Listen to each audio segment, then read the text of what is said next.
अस्सलाम वालेकुम, नमस्ते और सत श्री अकाल। नाज़रीन इकराम, हाजिर हैं इस शो फनकार में एक फनकार को लेके। आज हम जिस फनकार पे बात कर रहे हैं वो इंडो पाक के बहुत बड़े फनकार, इतने बड़े कि शायद मैं उनके बारे में उतना कुछ ना कह सकूं जितने वो बड़े फनकार हैं। बहुत बड़े फनकार हैं इंडिया में, ये उनमें से एक हैं। और ज़्यादा बड़ा मैं इनको इसलिए समझता हूँ कि मैं इनका बहुत बड़ा फ़ैन हूँ। मैं बात कर रहा हूँ the great showman Raj Kapoor की। जीना यहाँ मरना यहाँ, इसके सिवा जाना कहाँ। जीना नाज़रीन इकराम, राज कपूर मुझे बचपन से मैं इनका फ़ैन था। बचपन इस हिसाब से कि मुझे नहीं पता कि मैं इनका फ़ैन कब से था, लेकिन जब होश संभाली मैं इनका फ़ैन था। इनकी कौन सी फिल्म, इनका कौन सा किरदार, इनका कौन सा एक्शन मुझे पसंद आया मुझे नहीं पता, लेकिन मुझे ये पता है कि जब मैं अपने लड़कपन में आया, जब मुझे फिल्म का शौक़ हुआ, देखने का शौक़ हुआ, तो मैं राज कपूर का फ़ैन था। बहुत सी फिल्में राज कपूर की देखी, हालांकि ये मेरे वालिद साहब की जवानी के दौर की फिल्में थीं और उन्हीं के दौर के ये हीरो थे, लेकिन मुझे इनसे मोहब्बत थी। जाहिर है वो दौर था हमारा VHS का, जिसमें कि जिसको हम वीडियो कहते हैं, VCR था और उसी पे फिल्में लाई जाती थी। उस वक्त इंडिया की फिल्म पाकिस्तान में नहीं लगती थी जब मैं फिल्म देखना शुरू किया, तो VCR पे इनकी फिल्में ला के देखा करते थे और इन्जॉय किया था। जो इनकी फिल्म बचपन में मुझे याद है और जो मैंने बहुत देखी, वो शायद चोरी चोरी। खैर, ये तो मेरी बातें हैं। बात करते हैं राज कपूर पे। बहुत बड़े एक्टर, बहुत बड़े डायरेक्टर, बहुत बड़े प्रोड्यूसर। बहुत सी फिल्में उन्होंने अपनी ज़िंदगी में की और बहुत सारे नए नए एक्सपीरियंसेस करते थे। तजर्बा करने वाला एक दिलेर आदमी।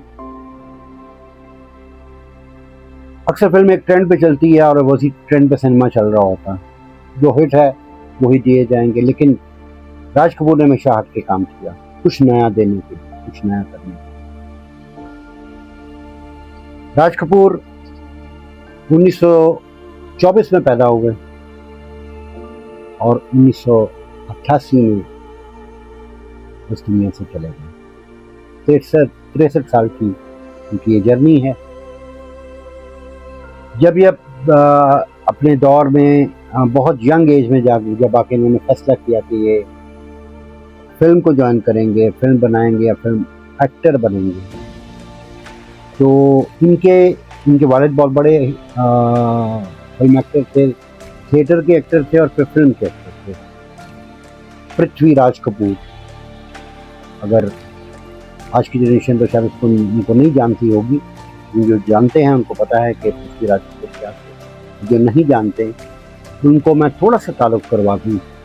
पृथ्वीराज कपूर, आज के दौर में अगर हम बादशाह अकबर का जिक्र करें तो हमारे दिमाग में पृथ्वीराज कपूर की तस्वीर और उनकी आवाज़ आती है, भारी भरकम और बहुत कमाल आवाज़।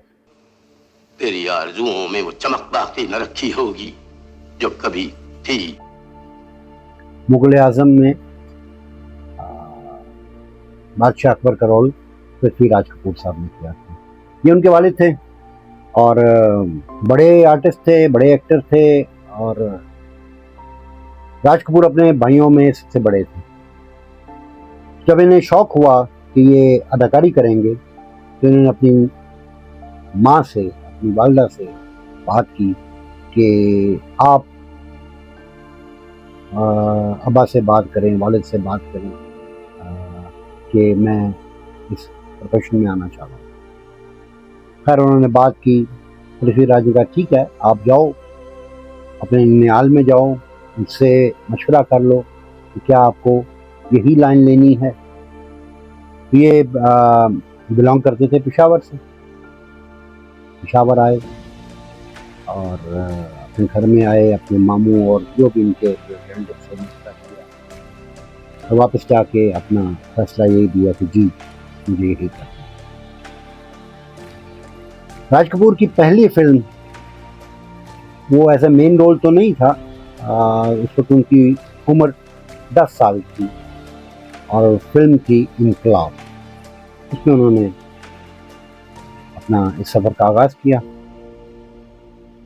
पहली film as a leading role उन्होंने की नील कमल। नील कमल में राज कपूर आए और उन्होंने अपनी एक्टिंग का लोहा भी मनवाया, लोगों को बताया कि हाँ मैं एक्टर हूँ। फिल्म चली, अच्छी चली। उसके बाद बहुत सी फिल्मों में काम किया,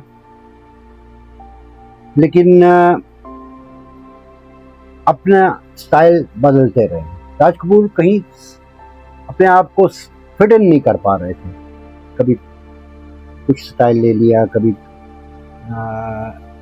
किसी रंग में आ गए, लेकिन तजर्बात करते करते करते करते उन्होंने एक स्टाइल लिया चार्ली चैपलिन का, वो उनको भाग गया।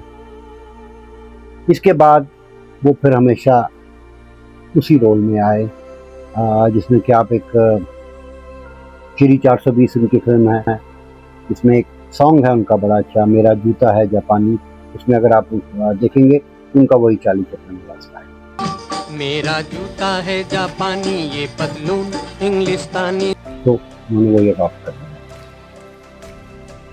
उनकी बाकमाल फिल्मों में जैसे मैंने अर्ज़ किया कि इनकलाब से स्टार्ट किया, नील कमल पहली film as a leading role, फिर बरसात, आवारा, तीसरी कसम, श्री 420, अनाड़ी, आग, फिर जिस देश में गंगा बहती है, जागते रहो,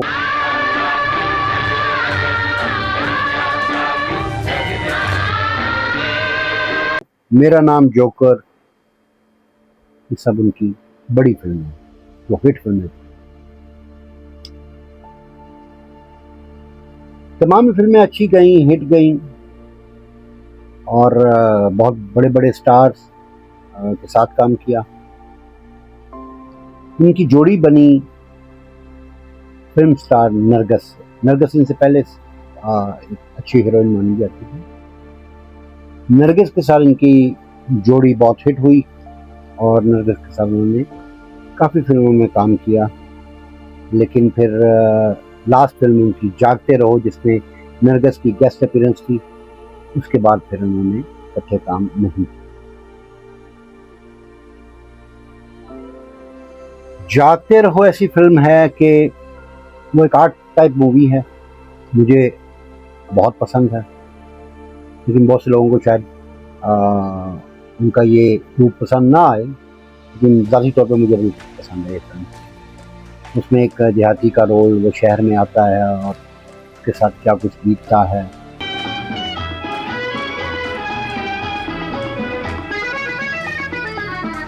बड़ी खूबसूरत स्टोरी। अगर आर्ट से ताल्लुक़ रखते हैं, अगर आप शौक रखते हैं, तो ये फिल्म जरूर देखिएगा, आपको मज़ा आएगा। उनकी एक बहुत बड़ी फिल्म जिसका मेरा नाम जोकर,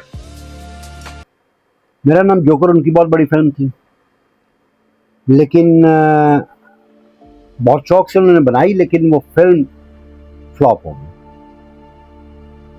और एक दफ़ा इनका इंटरव्यू मैं सुन रहा था, तो राज कपूर से किसी ने पूछा कि आपको कौन सी फिल्म अच्छी लगती है अपनी, तो वही जवाब जो एक बड़ा आर्टिस्ट दिया करता है कि माँ को अपने सारे बच्चे अच्छे लगते हैं, लेकिन जो ज़रा पीछे रह जाता है उसका माँ को ज़्यादा ख्याल रखता है, उससे मोहब्बत उसकी ज़्यादा होती है, और इसलिए मेरा नाम जोकर मेरे दिल के बड़े करीब है।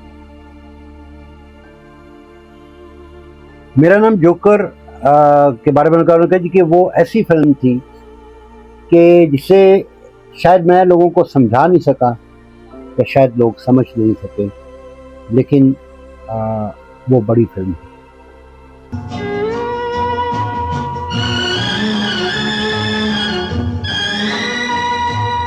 मेरे कदम जहाँ पड़े। बाद में वो फिल्म हिट हुई और बहुत हिट हुई। इंडिया में फ्लॉप हुई, लेकिन रशिया में वो फिल्म हिट हो गई, और उसके बाद राज कपूर की बहुत सी फैन फॉलोइंग रशिया में रही, रशिया में गए भी तो फिल्म के प्रीमियर पे, और उन्हें बड़ी पजीराई मिली वहाँ पे, और वहाँ पे ये फिल्म बहुत हिट हुई, और उसके बाद ये फिल्म फिर इंडिया में भी बड़ी हिट।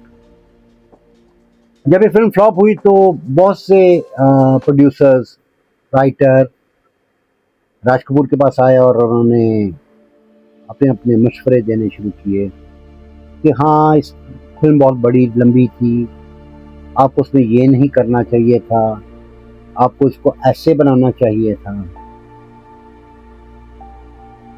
राज कपूर ने कहा अच्छा, अब ये लोग मुझे बताएंगे कि फिल्म कैसे बनानी है, मैं इन्हें बताऊंगा कि फिल्म कैसे बनती। ये मेरा नाम जोकर 1970 में रिलीज हुई।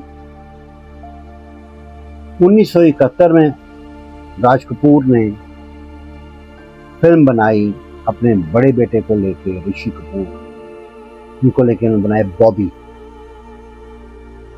बहुत हिट हुई फिल्म।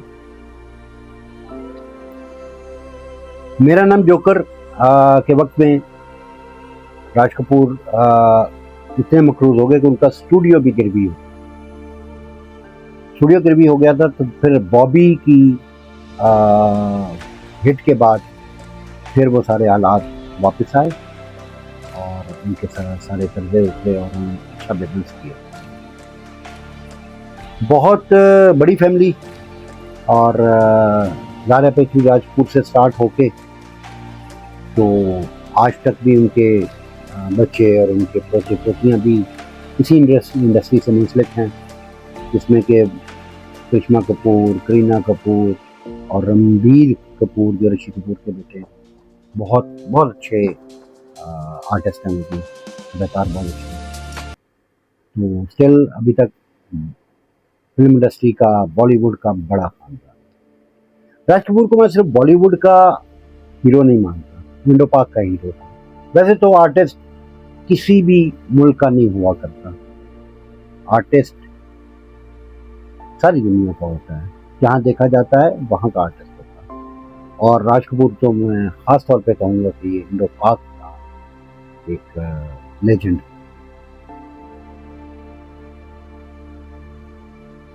राज कपूर के बारे में बात तो बहुत की जा सकती है, इतना लंबा उनका स्टाइल है, और इतनी बड़ी बड़ी फिल्में, एक एक फिल्म पे बात करें तो शायद घंटों गुजर जाएं। लेकिन क्योंकि हमारा फॉर्मेट ऐसा है कि हमें इस वीडियो में सभी कुछ कवर करना है, इसलिए इस वीडियो को बहुत ज़्यादा लंबी नहीं किया जा सकता।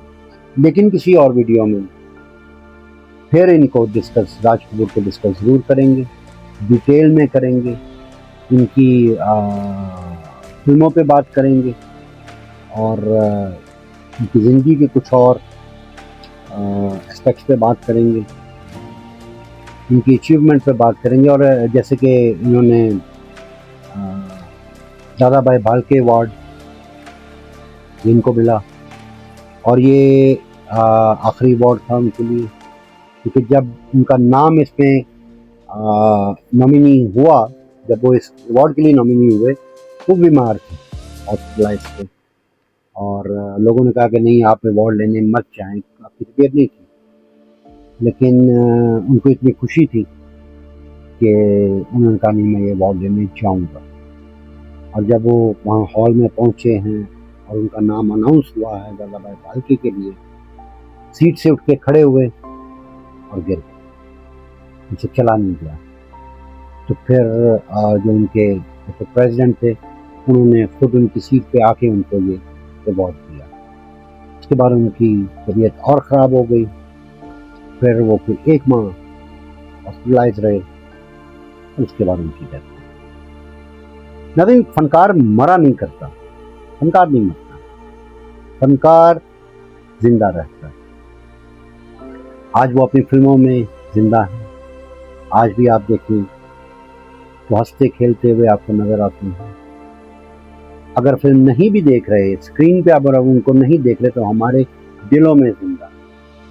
जो लोग इस आर्टिस्ट से प्यार करते हैं उसके दिल में बसता है, और राज कपूर को प्यार करने वाले अनगिनत, जिनमें से एक मैं भी हूँ।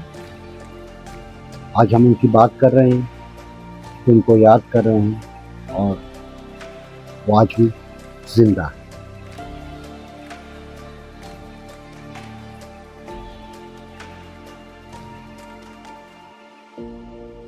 नाज़रीन, आज के लिए इतना ही। इंशाल्लाह फिर हाजिर होऊंगा इसी शो फनकार में, किसी और फनकार के साथ, किसी और बड़े फनकार के साथ। अब तक के लिए इतना ही, इजाज़त दीजिए। अल्लाह हाफ़िज़।